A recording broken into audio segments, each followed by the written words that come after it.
میں نے ضرور یہ سمجھا تھا کہ یہی اسلام ہے.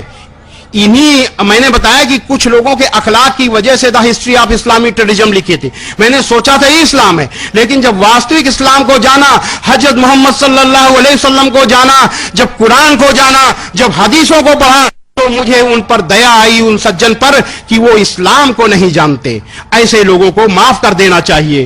تو کہنے کا مطلب یہ ہے کہ اس طریقے کے لوگ حضرت محمد صلی اللہ علیہ وسلم کی کتھنی اور کرنی دونوں کے خلاف کام کرتے ہیں.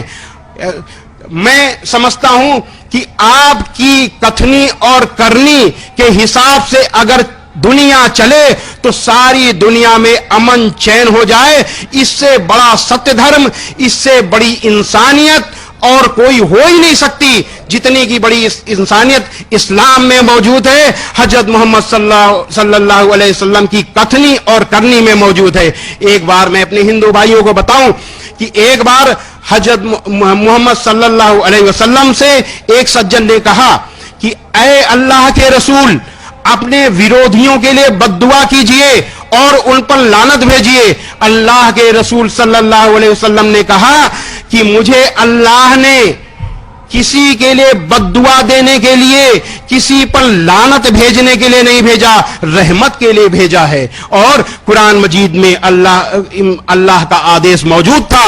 قرآن مجید کی سورہ 21 آیت نمبر 107 میں ہے کہ اے محمد, ہم نے تم کو ساری دنیا کے لیے رحمت بنا کر بھیجا ہے, کیول مسلمانوں کے لیے نہیں, ساری دنیا کے لیے رحمت یعنی دیالو بنا کر بھیجا ہے.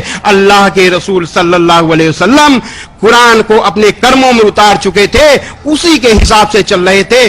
آپ نے فرمایا کہ مجھے کسی کے لیے بد دعا دینے کے لیے, کسی کے لیے لعنت بھیجنے کے لیے نہیں, بلکہ